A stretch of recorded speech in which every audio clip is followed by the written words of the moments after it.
적어놨는 게 사실은 뭐 망상이다 이렇게 생각하기도 하지만 현실이 될 수 있다라는 근거들이 드러나고 있는데, 자, 추미애 의원 얘기입니다. 수집소 중에 한 곳인 오음리 근처에서 7사단이 전시 사망자 훈련을 대대적으로 실시했다는 얘기가 있는데, 이것도 인터뷰 들어보고 이야기 조금 더 이어가겠습니다. 24년 그 8월 27일에서 8일 사이에 군이 대대적으로 전시 사망자 관리 훈련을 시킵니다. 그러니까 전시를 염두에 둔 것이고 대규모 유혈 사망자가 일어난다는 전제 하에에 훈련을 시킨 거죠. 바로 그 부대가 어딘지 아세요? 2군단 7사단이에요. 그러니까 화천의 오음리 근처입니다. 노상원이 이 7사단에서 과거에 근무를 했어요. 그러니까 7사단의 수색 대대장도 했고 또 연대장도 지냈어요. 이 근처에 아까 그런 하나원이 관리하는 탈북자 수용시설도 있고요. 바로 인근에 8호라는 인공저수지가 있고요. 그 일대를 훤하게 아는 것이어서 강제 구금시설, 전두환이 했던 삼천교육대 같은 그런 끔찍한 시설을 할 수 있는 최적지다라고 봤던 것 같아요. 자, 이 전시 사망자 훈련, 부순찬 의원님, 이게 저 군에 10년 있었는데 7사단도 자주 갔고요. 예. 이런 게 어떤 훈련입니까? 평소에 합니까? 이게 저기에는 24년부터 했다고 예. 되어 있잖아요. 저희가 이제 확인하고 자료 요구를 해보니까 23년도부터 시작을 했습니다. 최근에 하긴 했네요. 최초. 그리고 이제 저 윤석열 정부 들어와서 하필이면 첫 이 한미 UFS 예. 자유의 방패 훈련할 때 이때 처음으로 합니다. 이때 처음으로 실시를 하고요. 24년도에 또 하고 이런 식인데, 이 훈련이 어떤 훈련이냐면 결국 사망자들이 널브러져 있을 거 아니에요. 그러니까요. 전투가 일어나고 이제 전시가 되면 사망자들이 널브러져 있을 텐데, 그 사망자들을 식별하고 이제 결국은 거쳐 영양 관리하고 그러고 나서 이제 현충원 안장까지 이거를 이제 단계적으로 하는 거를 절차를 연습하는 겁니다. 그래서 기동 훈련까지 다 합니다. 실제 전투도 하고 여기서 사망자 식별하고 그리고 영연백에 넣고 뭐 이런 것들을 전반적으로 해서 유족한테 통보한 이후에 현충원 안장까지 이거를 종합적으로 하는 훈련이 윤석열 정부 들어와서 최초로 실시됐죠. 23년도. 소름 끼치는데 저도 군에 있을 때 뭐 그런 일이 발생할 수도 있지만 그런 훈련 자체를 한다는 게 예.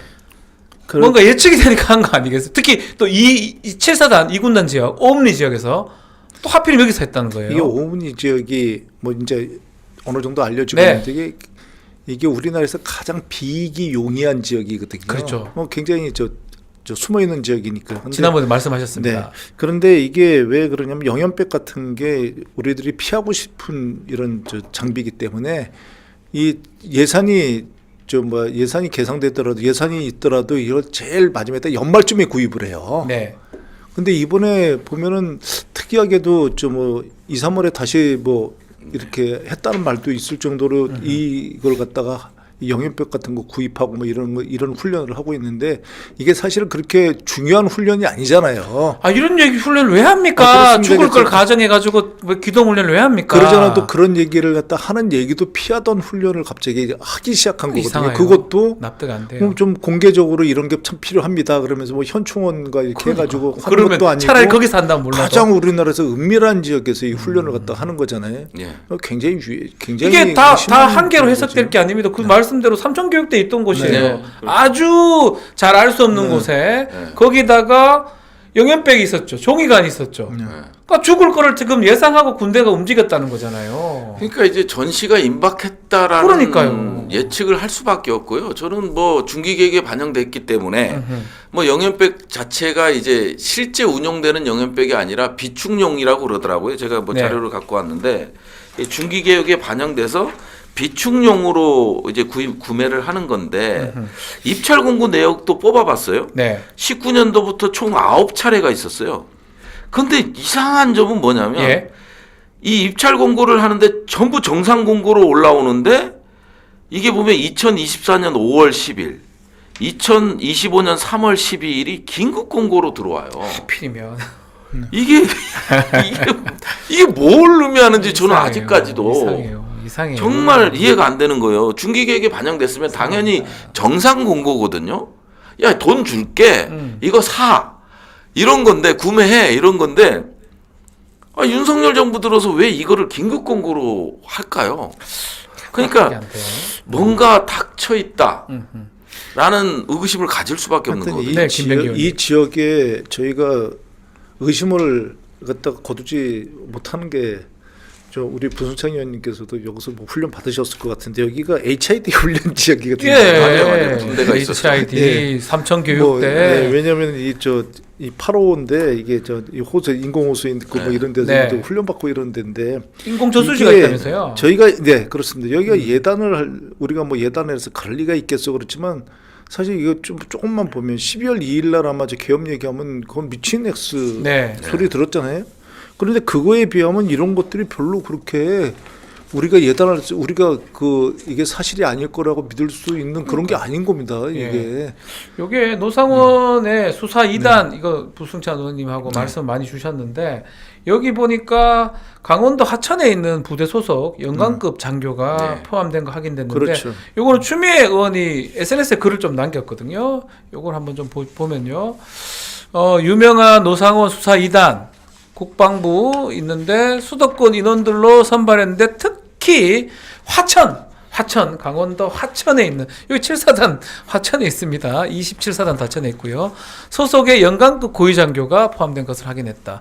7번에 보면 계엄 성공했으면 수사 2단 1대에 선발된 하천 모부대 연관급 군사 경찰 장교에게는 수사단이 화천 수집소를 직접 관리하는 지휘 역할을 담당하게 했을 것이다.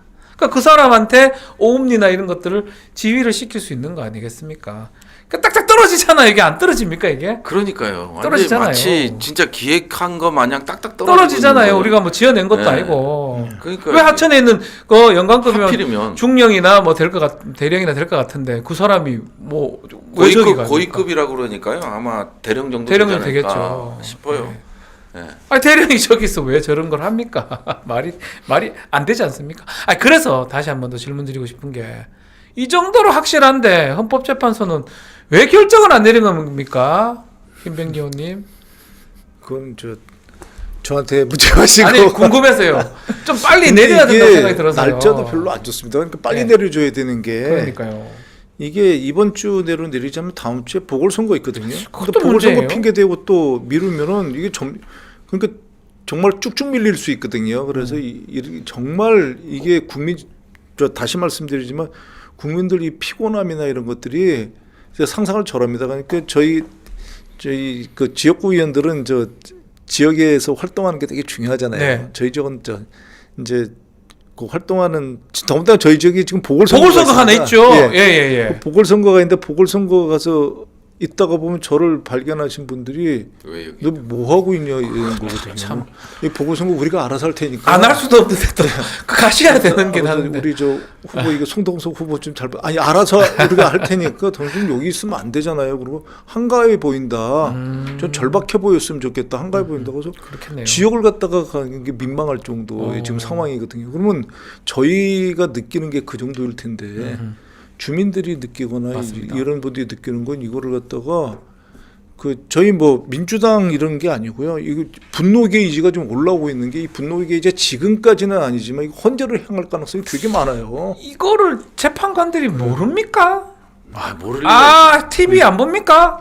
모를 리가 있겠어요. 이 동향 파악들 다 하겠죠. 지금 근데 왜 그래요? 구구들은 어떻게 움직이고 그 다음에 왜 이제 저럽니까? 우리 진보 세력들은 어떻게 움직이는지 다 확인하고 있을 거 아닙니까?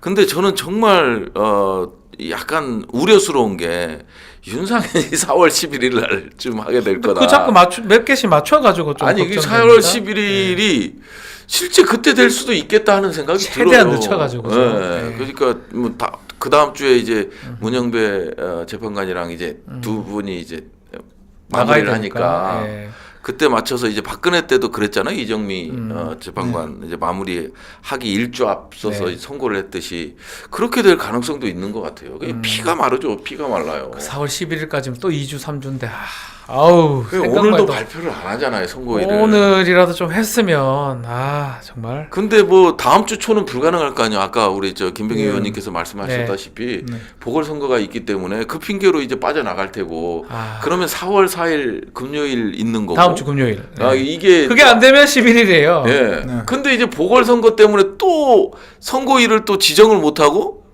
그렇죠. 넘어가 버리겠지. 무슨 보궐선거 하는데 선거일을 지정해요. 아니, 그러니까 4월 11일도 될 수 있다라는 거죠. 정말 무책임합니다. 우리 헌법재판소를 왜 만들어줬어요? 이래 보니까 박근혜 당시 피청구인 박근혜도 그렇고 당시 헌법재판소가 지금하고 너무 비교가 됩니다. 빨리빨리 결정했지 않습니까? 10며칠 만에. 박근혜도 제가 기억나기로는 어디 가서 딴소리 한마디도 안 하고 가만히 있었거든요. 결정할 때까지. 그렇죠. 뭐 마음 어땠는지 모르겠지만 너무나 비교가 되는 게 좀 마음이 안타깝습니다. 알겠습니다. 빨리 좀 선고